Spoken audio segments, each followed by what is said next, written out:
Welcome back to PC-88 Paradise, the series where we take a close look at classic games for the NEC PC-88, the most popular Japanese PC series of the 1980s.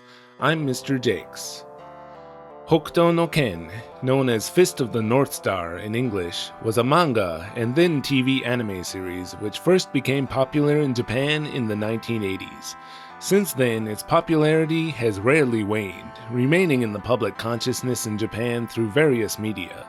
And for the last few decades in Japan, I would say the series has remained especially well known thanks to pachinko and slot machines. The long-running series of machines based on the franchise are a mainstay at pachinko parlors across Japan. If you're a classic gamer, you may be familiar with the NES game, which was actually the second Famicom game, which somehow got an overseas localization, as well as also the Game Boy game. These were actually the way I first heard of the series as a child. Some of you may also know about two Sega games which were originally Fist of the North Star games, altered for the English-speaking market. And in the 2010s, we even got Fist of the North Star games based on Koei Tecmo's Dynasty Warriors and Sega's Yakuza series. But today's game has nothing to do with any of those. The very first Fist of the North Star game was made by Enix for the PC-88 in 1986, and it was a graphic adventure. Can you believe they turned a series all about fighting into a slow-paced graphic adventure? It was called Hokuto no Ken Violence Gekiga Adventure, and what an appropriate name for a game based on this series. Before I had ever watched the anime, I had seen clips of bad guys getting bent, contorted, and exploding. It's pretty gross if you take it seriously, so maybe sit this video out if you're turned off by that. But to me, come on, this is just animated violence, and I personally think it's kind of hilarious how deliberately far they take it. So anyway, after seeing hilarious violent clips, I knew I had to get around to watching this series someday. And luckily at some point, I caught them airing reruns of the very first anime series on TV here in Japan. I watched the very first few dozen episodes, which is perfect since today's game is based specifically on the first 22 episode arc of the series, featuring the first villain, Shin. So let's take a look at the game. This is a kind of expensive one nowadays, and I managed to save some money by buying one that's in pretty sorry condition. Inside, here's a survey card.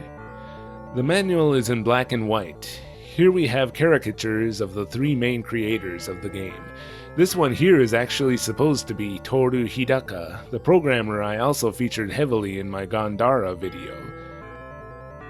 There's a list of characters, many of whom are actually original characters for the game. This is a map of the village featured in the first half of the adventure. Here you're supposed to fill in the names of the remaining locations yourself. Here's a sampling of unused graphics.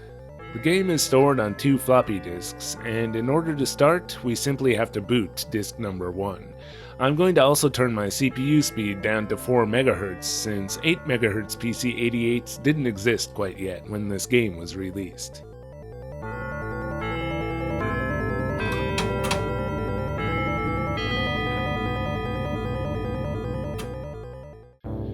First, you're taken directly to a menu where you can choose to watch the prologue, continue a previous game, or go straight to the beginning of the actual game.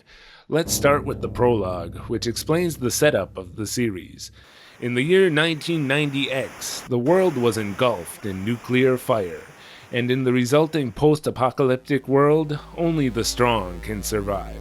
Seriously, if you can't beat somebody up, or at least know somebody who can, then you're probably not going to eat in this world. Fortunately, our protagonist, Kenshiro, was a martial artist even before the nuclear apocalypse. The title screen and ending are the only parts, by the way, that feature lengthy FM music. Most of the game is music-free, aside from short incidental tunes here and there. Our game begins with Kenshiro, or Ken, who throughout the game will be accompanied by Bat, a young boy who befriends Ken early on in his journey after the apocalypse. With Bat featuring so prominently in the game, fans will be surprised that Rin isn't in the game at all. This game should really be thought of as a non-canon retelling of the first 22 episodes of the series. So next there's a flashback showing how Ken's fiancée, Yuria, was kidnapped by his rival, Shin. Shin totally kicks Ken's ass and carves out the shape of the Big Dipper on his chest, creating his iconic scar. Yuria begs Shin not to kill Ken, and Shin complies, but under the condition that Yuria will love him and only him from now on. Yuria agrees. Back in the present, now Ken and Bat are on a quest to find Shin and his gang, Southern Cross, in order to save Yuria. Here they find a village where the first half of our game will take place. They hope to find food and supplies there. The game is played with the number keys. Which was the style at the time? You press 0 for move, and then you use the number pad to move in the 4 cardinal directions. The other commands available are look, move, fight, belongings, open, take, talk, ask, and enter. Press return for the second screen of commands, and you can also choose get on, break, and save. The save command will save your current progress to disk number 1, and as usual, I used a backup disk to save. On this first screen, we just have to grab this broken radiator. South from there, they'll find a motorcycle with a sidecar, and getting this thing running so we can get out of here will be one of the main goals of the first half of the adventure. And on the next screen to the south, they meet Layla, an original character for the game. She reminds me a bit of Mamiya from the series, but they're definitely two distinct characters. We can ask her a bunch of questions to get hints, and we learn that there's a hidden well somewhere in the village, and also that we should look out for a drunk with an eye patch. He's bad news. She eventually just takes off after we ask her enough questions. On another screen nearby, we can pick up a rope and some money. Cash isn't worth the paper it's printed on in this world, but our heroes take it anyway. When moving to another screen nearby, we'll encounter our first enemy, that guy with the eye patch mentioned earlier, who's threatening an old woman. Here we can select the fight command and check out the game's battle system for the first time. The fighting style in the entire Fist of the North Star series is based on the premise that there are certain pressure points that when hit precisely will cause the human body to explode or otherwise turn into a bloody mess. And not only that, but usually there's a time lag before the victim realizes they've been killed. Maybe it's only a few moments, as is usually the case when Ken is the one dishing out the punishment, but the lag before people die can drag on for days or even weeks in the case of some of the particularly cruel villains. So in case you didn't know the meaning of the meme that was going around on the English-speaking internet during the 2010s and how it fits into the series, now you do. Omae wa mou shindeiru means you're already dead, and Ken says it to his opponents just before they realize they've been killed by him. And so how do you incorporate this idea into a game? I'm actually pretty impressed with what they came up with here. Each opponent has a number of possible pressure points you can hit, indicated by these yellow dots, and you need to hit a particular 2 points in order to win. But first, the meter in the center goes up and down, and you want to stop it with the enter key when it's as close to the top as possible. This determines how much time you'll be given for the fight. And next you get 2 fists, which will come out onto the playfield one at a time. You'll use the number pad to move them and stop them on top of the pressure point you want to hit. All the while, you're being chased by the enemy's blue fist, which pops out from the bottom. Wherever the enemy's fist inevitably collides with yours becomes the point where Ken lands his blow. And then we have to do the same thing again with the second fist. If you hit the wrong 2 points, like I did here, you lose, and usually you just get a chance to try again right away. Hints about which 2 points need to be hit on each opponent are hidden throughout the adventure.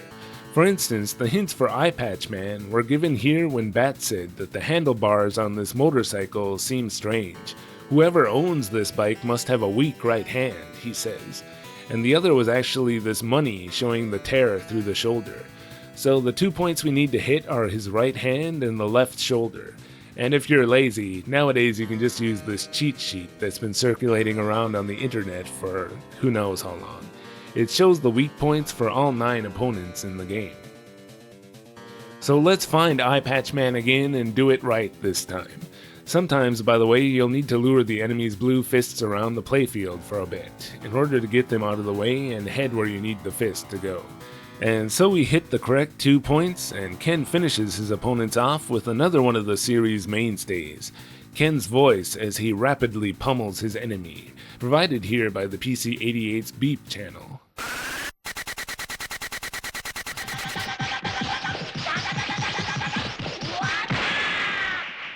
Then we get to see the victory animation. As usual, the enemy says he doesn't feel hurt at all, but only a moment later he realizes something is wrong. Okay, these bloody animations are what we came here for.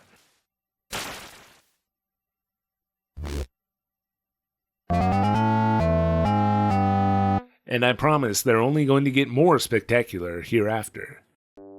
Now we can remove the eye patch and his glass eye. It turns out the eye can be opened in order to find a key. Seriously, who keeps their motorcycle key inside their glass eye? But the bike has had its spark plugs removed, so we still can't ride it even with the key. Guess we're still going to be in the village for a while. We do find a well, but it's dried up and we can find a knife inside.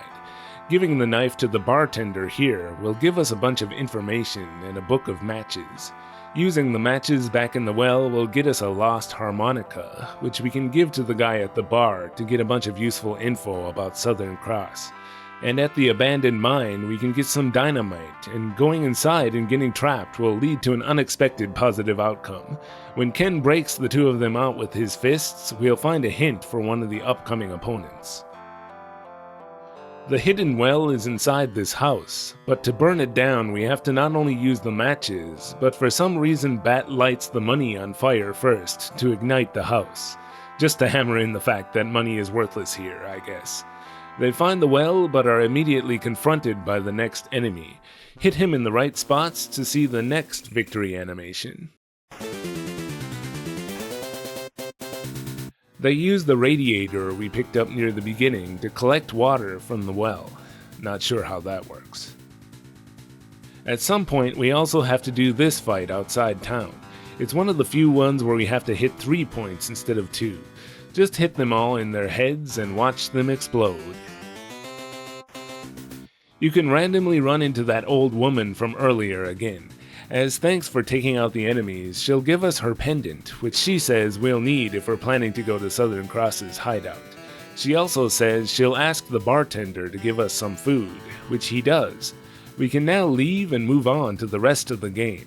Turns out the spark plugs for the motorcycle were just hidden inside the sidecar. We can get on, and the game asks us to switch over to disc number 2 for the second half of the game, outside the village. One kinda weird thing is that this game doesn't use the second disk drive at all, so now I have to replace my backup copy of disc number 1 with disc number 2. Game progress can't be saved to disc number 2, so during the second half of the game I'll have to temporarily switch back to that backup of disc number 1 every time I save. A minor inconvenience.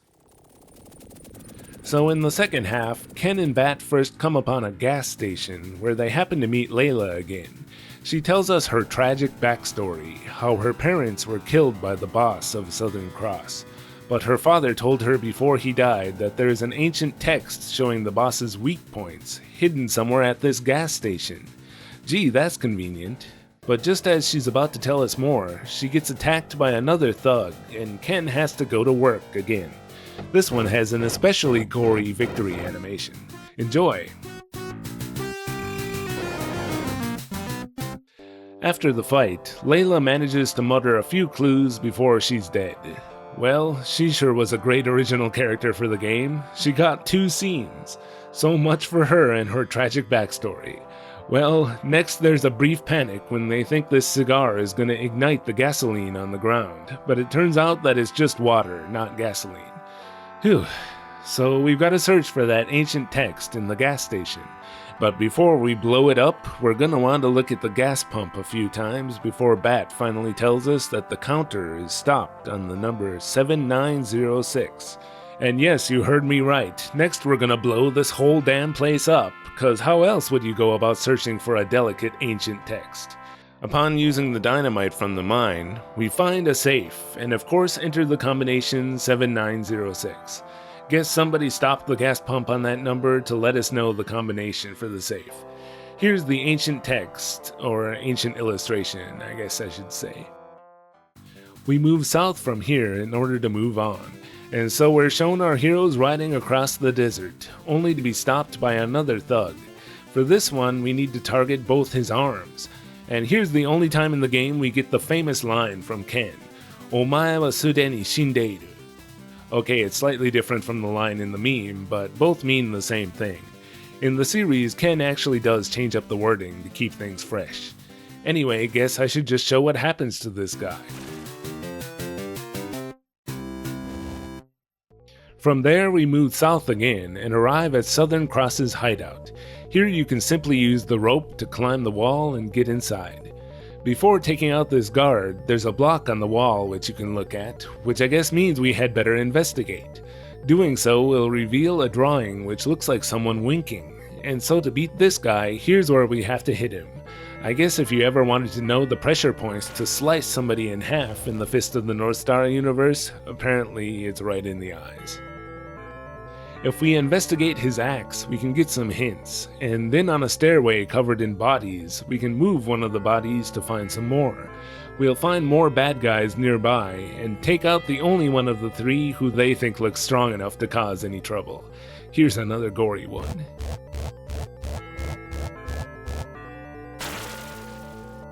Bat finds some food inside, and nearby there's a villager who's met a sorry fate. The least we can do is cut him down. Then nearby, you'll probably have to come back to this screen a couple of times in order to get this guy to appear. Here's how he ends up looking after the fight. On his body, we can find a key, which can then be used to open the door to the final boss room. Then there's a short puzzle with 4 statues, who each have 4 buttons on them. Clues found earlier will indicate which one you need to push. On the next screen, we need to find a hidden slot in the wall, where we insert the pendant we got from the old woman in the village. Beyond this is the final boss room already, so before going in I'll put a spoiler warning. This will also contain spoilers for the anime series, so watch at your own discretion. And so we find Shin, as well as Yuria, who sits with a blank stare. This is another battle where we have to find 3 pressure points instead of 2. Shin seems to be the only enemy in the game who knows he's done for. That's one thing about the series. Only Ken and the other characters who are real badasses know about the pressure points. After the fight, Ken figures out that Yuria isn't here. This is just a dummy. Shin explains that Yuria decided a while back she'd rather not be in this world than stay with him. And if you've seen the anime, you know that she might not be quite as dead yet as she seems. But this is how they end it in the game. Likewise, Shin, not wanting to die by Ken's hand, chooses a similar fate. When Bat asks Ken why he would bother to dig a grave for such a terrible person, Ken says it's because he was a man who loved the same woman. And that's it. We're informed again of who programmed this game, as well as the other credits, before the final screen. Hokuto no Ken, Violence Gekiga Adventure, was first ported to the PC-88. This version doesn't have FM sound, only beep sound effects. But since this game doesn't have music most of the time anyway, this maybe isn't a deal breaker. There is actually a bit of extra animation here and there that isn't in any of the other versions. This one is also stored on a single floppy disk, so no disk changing is required. It was also ported to the Fujitsu FM7. This one has PSG for the music. During the battles, you have to deal with the standard FM7 hardware issue where objects you're controlling continue to move even after you release the keys. You press 5 in the middle of the number pad in order to stop the fists in the proper places. Finally, there was a version for the Sharp X1. This one uses very bare bones PSG for the music. Although this one is also on 2 floppy disks, it lets you use both floppy drives so you don't have to switch disks. One thing interesting is the one port of the game that doesn't exist. There's no MSX version. Porting games to the MSX always means either redrawing the graphics or cropping them for the system's resolution, so I guess no one bothered to put in the effort this time. How often is it that I can cover a game from 1986 on PC-88 Paradise without getting out the MSX? But anyway, those are the ports of the game. Though I end up playing a lot of them on the channel, I'm not really a fan of graphic adventure games in general. That being said, I'm fairly satisfied with how Enix adapted Hokuto no Ken / Fist of the North Star. The battle system they came up with is interesting and fits the series. The graphic adventure part has the usual cryptic annoyances, like objects where the game assures you there's nothing out of the ordinary, only to later reveal secrets after multiple times investigating. But here I think I'll give it a pass, since it's such a short game and there are a limited number of different screens with only so many things you can try on each of them. The game's interface is also surprisingly snappy, even on a PC-88 running at 4 MHz, making it relatively painless to quickly investigate and try a bunch of different things. The game's music, what very little music there is unfortunately not very good, but I guess that isn't really the point. The graphics are quite good for 1986, and the game definitely delivers on the violence promised in the title. It's an interesting and quick game to play that does a good job adapting the source material. I can't complain.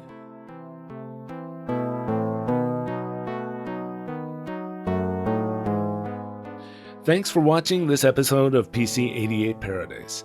I love making these, and I love all these people for helping me make them. Thanks to everybody for watching too, and I'll see you back on the channel for my next video.